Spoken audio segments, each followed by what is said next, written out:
Welcome to the Sober Strength Podcast. I'm your host, Jesse Carrajat, United States Marine veteran, dual certified fitness and health coach, and mental health advocate. Thank you for showing up for the show and for showing up for yourself today. So welcome to the final episode of our series called the 30-Day Alcohol-Free Blueprint, which is a 4-part series designed to give anyone science-based tools and inspiration to conquer 30 days alcohol-free, or 30 days dry, as the kids say these days.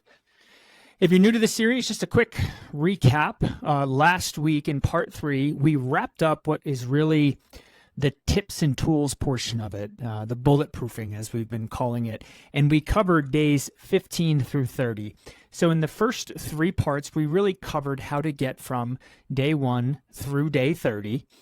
In this episode, we're going to help you decide where to go from here, or anyone really that's maybe just jumping into this episode as a standalone, how to answer the question, what role should alcohol play in my life? So I'm really excited about this episode. It's been a joy just to think through and research and write and kind of pull from the past archives. And just a little spoiler, what I'm going to do in the episode that follows here is pull from all of the different thinkers and content creators and experts and clinicians that have been on this show and let them answer that question and just kind of curate and facilitate their feedback for you so you can borrow from all of the amazing thoughts and guidance and wisdom that have been shared on this show so far. So if you didn't catch the first 3 parts and you're looking to do a 30-day alcohol-free journey, I highly encourage you to go back to those episodes and look at the show notes. We put a ton of awesome resources in there to just expand upon thoughts and give some more tools and whatnot. So with that said, before we get started, we always like to point people to and strongly recommend diving into our free Altum Fitness community. That's where you'll find forums, meetups, resources, fitness guidance and information, a whole bunch of free massive ebooks to help you around things like fitness, nutrition, habit change, alcohol moderation, all that. It's absolutely free. So also, always like to lead with just asking if you like the show, you get value from it, please consider leaving us a rating and even a review and following the show. We'd be grateful, and you'd be helping us find people and helping other people indirectly. So thank you for that. And with that, and without further ado, let's get to the show and let's go deep.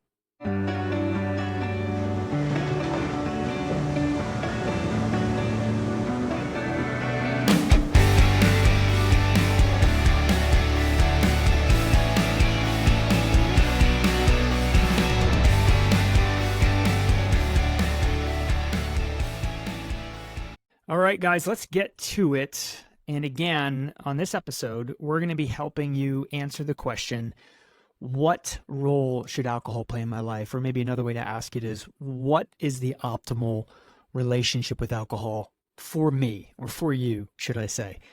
And what we're going to try to do here is just, again, expose you to a plethora of opinions, including my own, so that you can make a good decision. But ultimately, what it is going to come down to is it is a deeply personal decision that only you can make. So the fact that you're thinking about it, thank you for being here. And I think you're already moving in a good direction. My job here as host of this show and curator on this episode is to just expose you to some really good science and good kind of subjective and objective information, which is exactly what I plan on doing. So what I'm about to do is I have 5 different clips from prior guests that have been on this show, some of which have completely conflicting opinions, and I'm going to play each one of them and kind of comment in and around those clips, but try to just let them stand for themselves so that you can hear them and form your own opinion. And I thought that the best clip to start with is from an actual clinician, someone who is on the front lines meeting with patients, has certifications as a counselor, more importantly, as an addictions counselor. The guest that I had on the show, it goes back several months, is Corey Turner. Corey Turner is a Northern Colorado licensed addiction counselor, licensed professional counselor, and she's actually a trainer of counselors up here in Colorado. We shot the episode in studio, in person. I'll link to it in the show notes. It's an amazing episode, which really unpacked the most current up-to-date science around what's called alcohol use disorder. That's AUD. So Corey in this clip is basically responding to a question that I had asked her in our episode, where it's, how do you discern what someone should do with alcohol going forward? How do you make recommendations to a client when you're sitting across from them? How do you kind of work with them and talk, through their issues and walk alongside them to guide them to make a decision for their long-term health as it relates to alcohol and mental health in general? So I'll let Corey's feedback speak for itself. Here you go, ladies and gentlemen, Corey Turner. Well, I think that would be the first question. Is this a problem for me? Yeah. Is this causing some kind of negative impact in some area of my life? That's actually our first criteria when we're doing a diagnosis. If you were sitting with me, that's yes, there has to be some kind of negative impact in your life from this. So that could be getting arrested for a DUI, or it could be I, am losing relationships because I'm not paying attention to them, or I'm acting impulsively or doing things I wouldn't normally do in a state of intoxication. So it has to be affecting your life negatively in some way, but it's also not this black and white thing of I'm either an alcoholic or there's no problem at all. So even if I don't feel like there's some huge negative impact in my life, is there risk with my current level of use? What would be like a second or maybe even a third question that you would ask? I would probably ask what you want to be different about that. What about your current use? Do you want to be different? So it could be cutting back and being in that less risky use. So maybe I just do a trial of managing or moderating my use to having less than 4 drinks a week. Or maybe I want to do a trial period of abstinence and just see how that goes. Just see, how do I feel differently when I don't use alcohol at all? Do things get better or worse? And then I can have that proof for myself of, what looks different when I make this change. It's interesting. I think it could be comforting for some people to know that the response to them isn't going to be, well, you just got to stop right now. Right. Not that that's not right for some people. I'm sure that it is. Right. But it sounds like it depends where you are on that scale. That's right. Yeah. I think many people are surprised about that in counseling. They expect somebody to just tell them what to do to be different. And I can't speak for every counselor. I can speak for myself, though, and for many other people. It's a totally self-directed process. You get to choose what you want to do differently. You get to choose what you want to talk about. And I can be there to let you know what the data says. I can let you know what the options are and maybe give you some ideas of things to try and kind of come alongside to help you problem solve. But you're totally the one driving the car.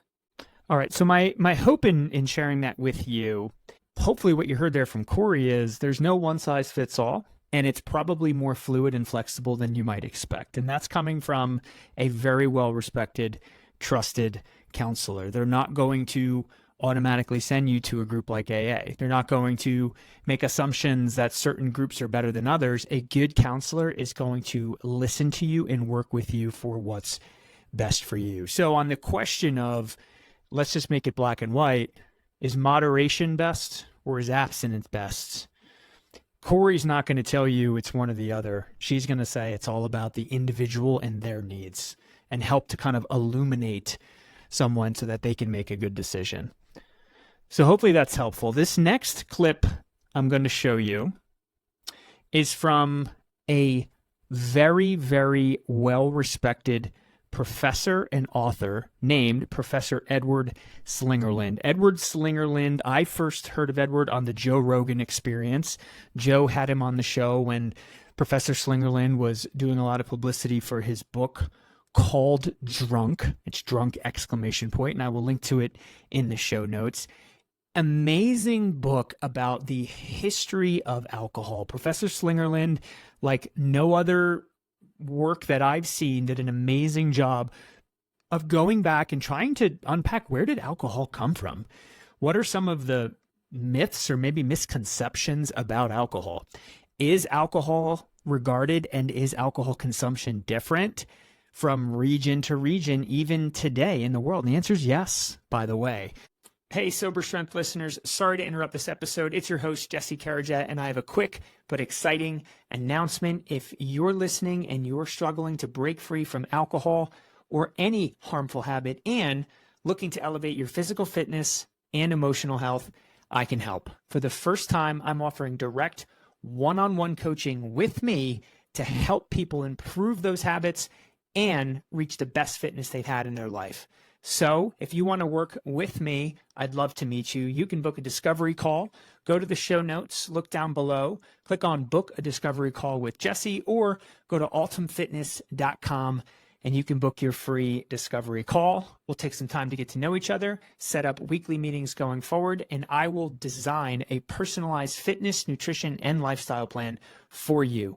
You'll also get unlimited lifetime access to the Ultim Fitness app and the Ultim Fitness community. So you'll get the coaching, accountability, and motivation you need to be successful, to break free from your habits and live the life that you desire and you deserve. Now back to the show. So very, very fascinating episode as it relates to this question of, can someone drink alcohol in a healthy way with moderation? Is there a place for alcohol in society in someone's life versus like someone who would say it completely doesn't? Professor Slingerland has a very good take on this as well. So let's listen to Professor Slingerland. I think if you feel like you don't have control over your alcohol consumption, that's worrisome. If you feel that you'd like to cut back because whatever, weight gain or for other reasons, but you find yourself making excuses to keep drinking the same amount you used to drink, that's worrisome. I think if you find yourself it impairing your daily life, you're waking up hungover, not as effective at work because you were drinking the night before, there are all these reasons, or you become dependent on it as a crutch in a way that's really unhealthy. So most cultures, every culture I know who uses alcohol is respectful of its potential danger. Some people really shouldn't drink, and some people should be extra vigilant about using alcohol. Once you have the data, you actually see the benefits as well as the costs. You can then make an intelligent decision about whether or not you want to include alcohol in your life. And that's going to also be an individually inflected decision because it really, people individually differ in their genetic propensity to alcohol use disorder. And so I know people who just have no problem using alcohol. They use it when it's there. They enjoy it. They don't need it. And I know people who really have a problematic relationship with alcohol. So you're the best as an individual to judge where you are on that spectrum. But it does have a strong genetic component. So, looking at your family can help you figure that out too. Hopefully what you heard from him is, again, it's going to come down to the individual. And this is a man who immersed himself in the study of alcohol, what it does to people, what it does to cultures. And he emerged from that with this take that, look, if you're having an issue with alcohol, you have to be honest with yourself. And then you have to be really honest with what you decide to do, even if that means you're refraining. But as you heard him say, he does say that he knows plenty of people anecdotally that do not struggle with alcohol and can drink it and enjoy some of those benefits without it becoming, detrimental in their life. So that's Professor Slingerland's take. Okay. Next up here, I wanted to bring a voice into this conversation that is unapologetically for alcohol abstinence, complete abstinence from alcohol. Veronica Valley, who is the host of the Soberful podcast. She is a women's coach, a sobriety coach, and author, amongst many other things. She's successful in her lane. Veronica believes, these are my words, but pretty close to what would be her words, alcohol should not exist and no one should drink it.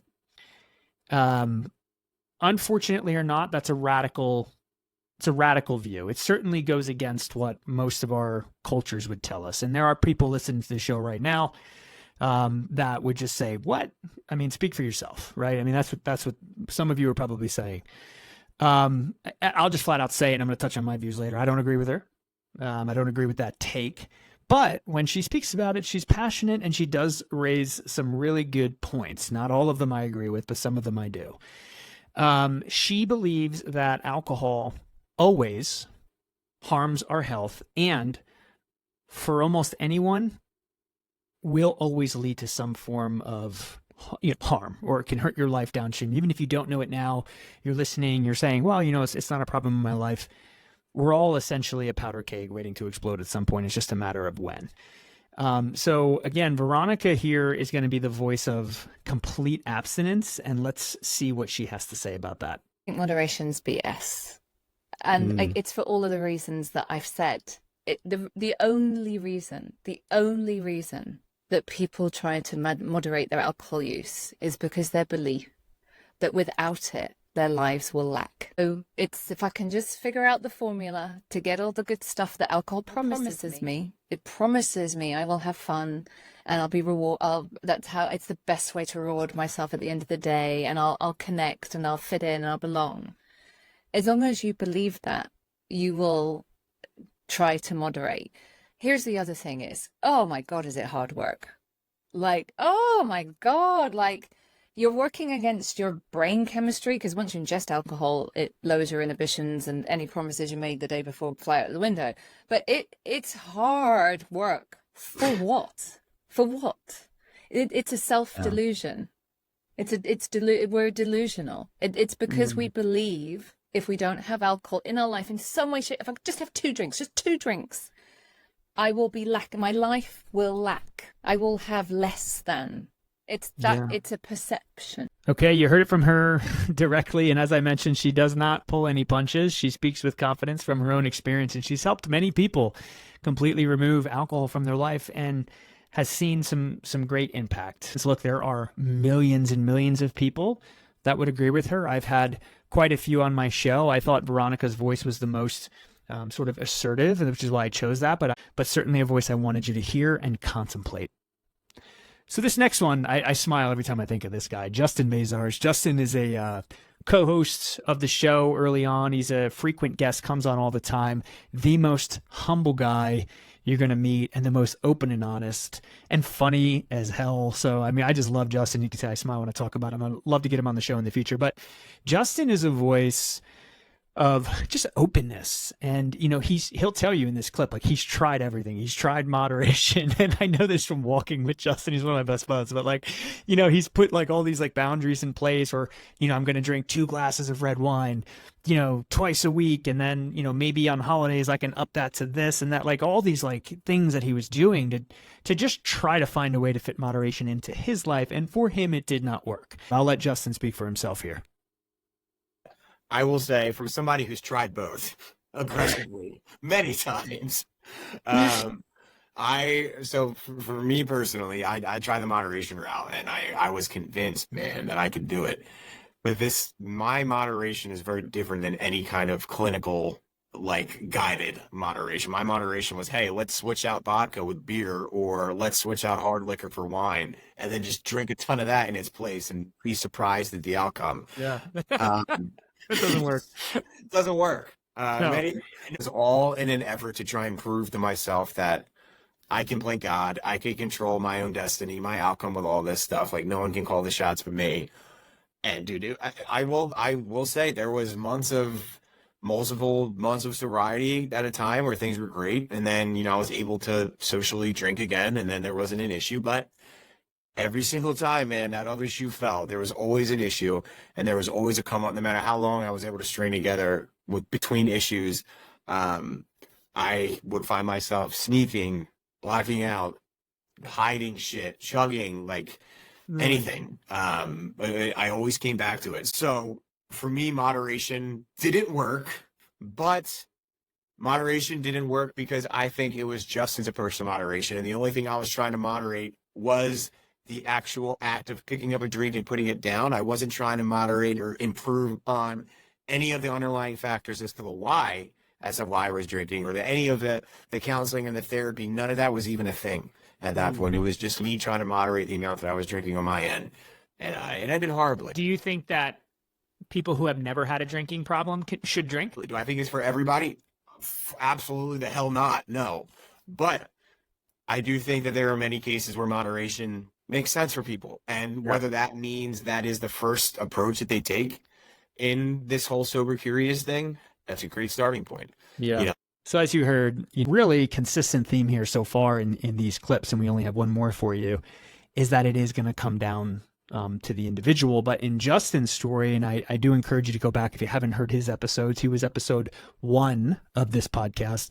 And he also came on later on the show to talk about moderation versus abstinence and some other really cool concepts like that people were talking about, like what is California sober and the role of marijuana and things like that. So just a great take.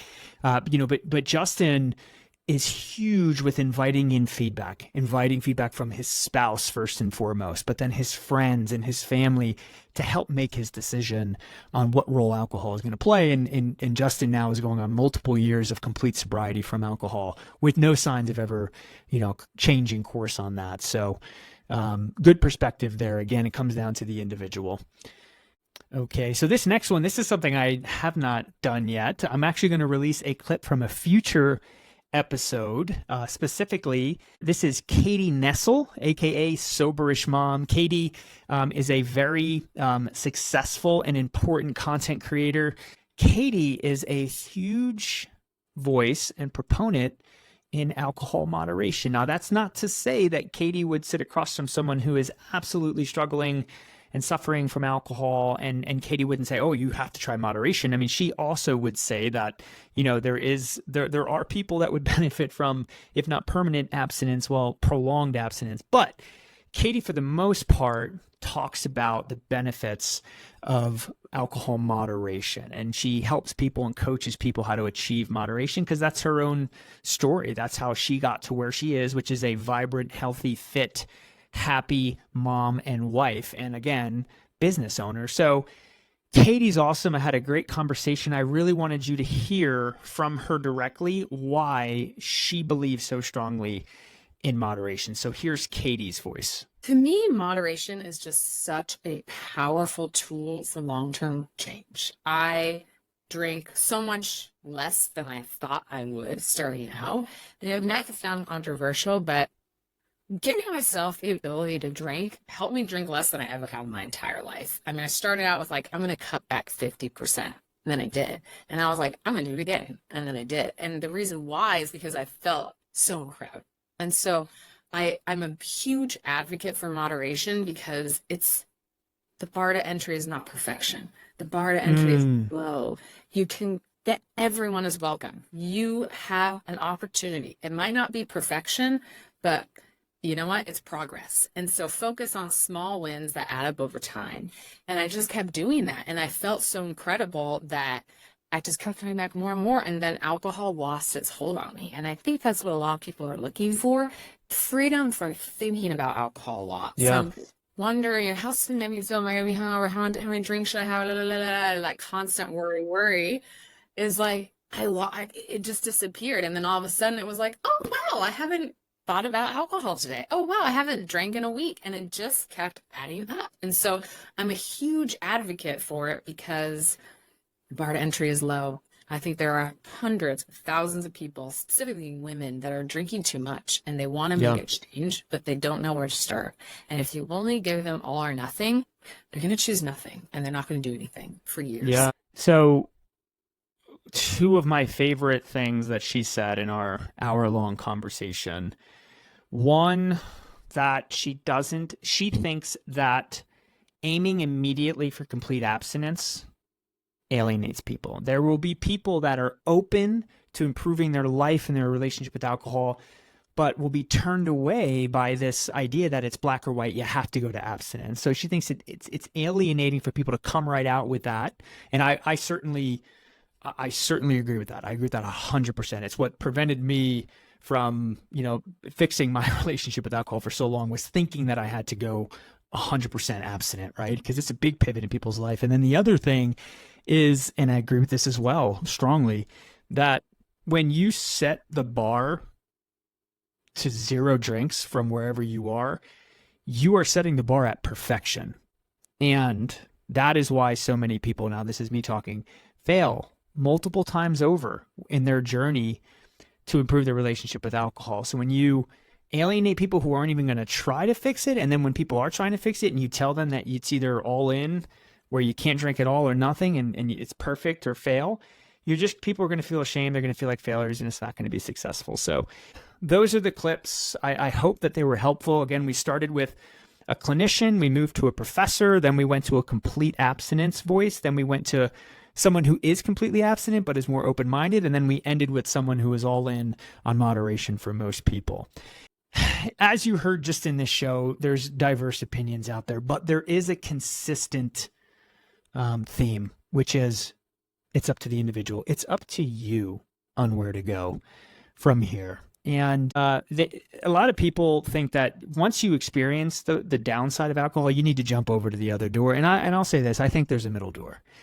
And I think that it's okay to tell people that. And I think it's okay to encourage people to walk through that door. But I think what's most important is that the people walking through that middle door of just mindful drinking, you might call it. Some people say sober curious. There's all different ways to describe it, but you need to know how to do that, because if you don't have tools or checks and balances in place, you're going to slip back to wherever you started.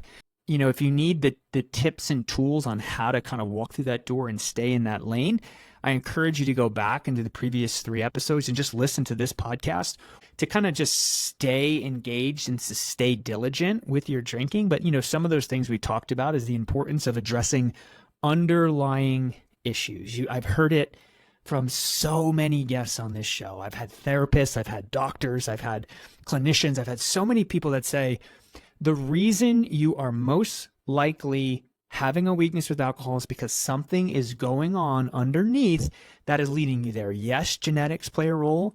Yes, environment, circumstances you grew up in play a role, but also there's some mental health issues. How do you cope with stress? Do you have anxiety? Do you have insecurities, shame, depression? Like, those things need to be addressed alongside the bulletproof and like the tactical stuff on like, how do we stop drinking? And the tactical stuff is important too. Like, do you place yourself in environments where you're at risk to having a setback with alcohol? What are you doing with your social life? Who do you hang out with? Are you in accountability groups? Are you being truthful, open, and honest with people around you and asking them to hold you accountable? Do you have alcohol in your home? I mean, I can go on and on. I mean, we've talked about all those things on this show and in this series, but the middle door can be a lane that we can walk through and stay in that lane should we decide that we think that's best for us. I don't want to be too dramatic here, but your life is kind of on the line. And I don't mean that literally in this moment today. I mean, for some people, look, you could certainly drink and hurt yourself or someone else, but like, you know, your legacy is at stake. You know, how you do relationships with people, how you show up. Are you who you say you are? Are you consistent? Can people rely on you? Can people depend on you? You know, can you do life without being propped up by a substance? Because that's really all alcohol is. It's a molecular substance that you ingest into your body to have a psychological effect. Be honest with yourself. If you choose to walk through the middle door, please stay engaged. Let people help you. Let a show like this help you. And you can do this, because that's one thing. If you put your mind to it, you absolutely can do this. So that's it for the 30-day alcohol-free blueprint. Look, it's been such a joy and so fulfilling putting together this series. I hope that people find it and that it truly helps people and blesses them in this short and fleeting journey of life. If you know someone that you think could benefit from this series or even just this episode, please share it with them for the simple fact that it could probably help them. And we really appreciate you doing that. So with that, I'm going to leave you with a quote. There is a lot going on in our country, our amazing country right now. So I thought I'd pull a quote from one of the greatest Americans to ever live, Benjamin Franklin. And the quote is, "While we may not be able to control all that happens to us, we can always control what happens inside of us." So I'll leave you with that. Please stay committed, stay strong. And as always, thanks for joining the Sober Strength Podcast. Live deep, everybody. All right, everybody, that's the show, folks. Thank you so much for tuning in to the Sober Strength Podcast and spending some time with us today. We've got a favor to ask. If you enjoyed the show, would you please consider subscribing to the show and even leaving a rating and review? That simple act drastically helps us reach more people and our mission to help them live better, longer, healthier lives. You can also follow us if you'd like on Instagram and YouTube for regular tips and motivation around mental health, addiction, and so much more. Know that your support fuels our brand and is greatly appreciated. So until next time, stay strong and live deep.